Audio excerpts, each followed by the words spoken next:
What do you do if you've got a passion and you want your passion to be the way you live your life? It's one of the questions that I work with on a day-to-day basis because people come to the Max International Colleges and I'm their personal coach to make sure that they have a career or business that they love, that they're doing what they're passionate about. One of the questions that people often ask me is, Rowie, what's the biggest barrier to people achieving their goal, their career goal, their sporting goal, their business goal, living their passion? What's the barrier that stops people? And it's a really interesting question. There seems to be a trend. There seems to be something that keeps coming up all the time. And today I've had a couple of classic examples. The biggest barrier to living your passion is the good or the average that you already have or are living at the moment. So one of the big challenges in life, particularly in the Western world, is that we've got it pretty easy. We're pretty comfortable. To be poor in a Western country, you still have a house, you have a big television, you still eat takeaway food, the government looks after you. So the worst case scenario for most people is I don't have a job, so the government will look after me. So I'm going to be comfortable. The other side of that is if I go to quit my lousy job or my average job or the job that I don't love, they're probably going to offer me more money or better conditions or both. And here at Max, we call that making the jail cells bars or the jail bars even thicker. Because if you're in a job that you don't love, whether you're getting paid a stack of money or you're not getting paid any money at all, if you're not living your life the way you want to, surely that's like living in jail. If you've got somebody telling you when to get up, when to go to bed, when to eat, when to go to lunch, and of course that's all controlled by a boss. You have to be at work at this time, you have to finish at this time, this is when you can go on holidays, this is how much money you're going to earn, this is when you can have a lunch break, this is when you can have a tea break.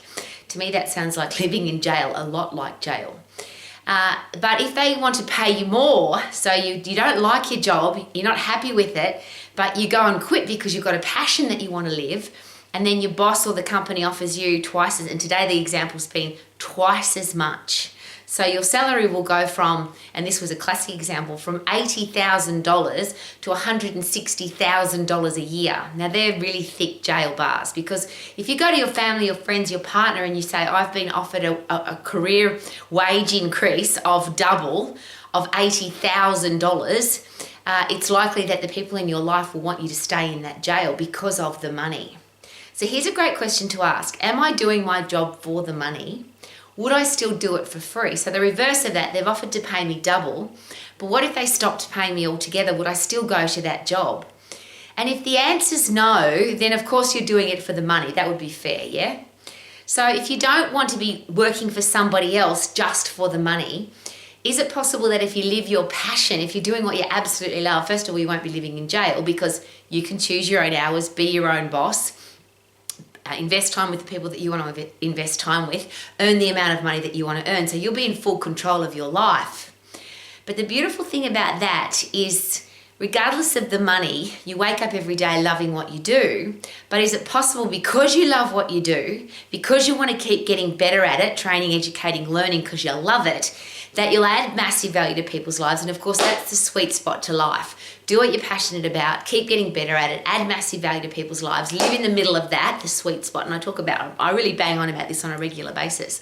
Because everybody that I've ever met that loves their life, that is incredibly happy, that is financially free because they're doing what they love, they live in that sweet spot. They have no desire to do anything else, and what they're doing, they would do it for free. They want to train and educate and learn and get better at it because they love it so much. It's not like I have to go to training because my boss has paid for the course. It's I want to go because I love it. And because you love it and because you're getting better at it, is it then possible that you'll add massive value to people's lives? And that's where the money sits. It's not about wages or salary or how much you charge or how much you earn. Isn't it possible that our value is dependent upon how much value we add to other people's lives? And that's what people are prepared to pay for. So if your boss has offered you double the income you're earning at the moment, you're obviously adding massive value to the company. The question I always ask is this though, why, if you're so valuable, why were they paying you so little? If somebody's prepared to take you from $80,000 to $160,000 a year, why didn't they do that before? Why did it have to be you threatening to go somewhere else for them to pay you more? Now, it's a really interesting situation. If whatever situation you're in at the moment, whatever you're earning at the moment in a job, and let's say that you're not doing what you're passionate about, you just have a job that pays the bills, and your boss offered you twice as much, even if you don't love your job, is it possible that you'll stay just because of the money? And that means that the jail bars, arrive at work at this time, eat at this time, holiday at this time, and this is how much we're going to pay you to do all of that. Oh, and now you can go home because it's home time. That jail that you're living in, isn't it possible that those bars have just become thicker and much harder to get out of because they are now paying you more money? And that's one of the biggest barriers that I work with on a day-to-day basis. People who have an average, safe, comfortable life, and they're scared of losing their average, safe, comfortable life for their passion. So it's that beautiful, there's a book called Good to Great. And is it possible there's a lot of people that sacrifice great for good? The book is actually about companies that have gone from good to great, and they survive a long time and they're very successful. But the question I always ask is this: regardless of how good your life is at the moment, or how comfortable it is, or how much money you're earning so that you can pay the bills, are you living your great life? Are you living your life to the max? Aha, there's that question again. So if you went back to zero-based thinking, which is again a question that I always ask, if you were to start again, how healthy, fit and strong would you be? So how would you look after your body all of your life? What kind of career or business would you have that you would do for free, but it's now providing you with the income, the salary, the money, whatever the way you want to talk about money, so that you can be financially free and financially secure, but loving what you do, and you attract great people into your life. So the relationships that you have at the moment with your boss, with your co-workers, with your family, because relationships are a very important part of life, but also the part that we don't have any control over. So the question is, if you could start again, would you still have the same health and fitness that you've got now? Would you still choose the same job, career path business that you're doing now?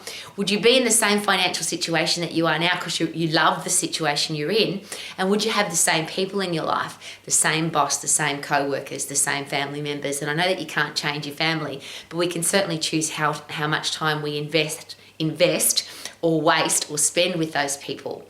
So it's just a very personal question I'm asking, because every day, and today in particular, I've worked with some people who are now, they feel stuck in their job because they've been offered more money.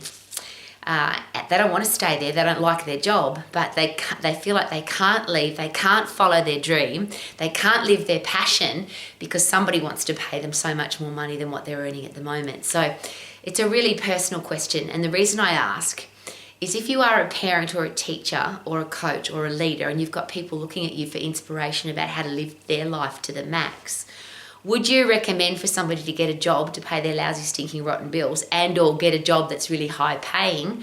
Or would you recommend for them to have a career or business that they're really passionate about, that they want to keep getting better at, that adds massive value to other people's lives?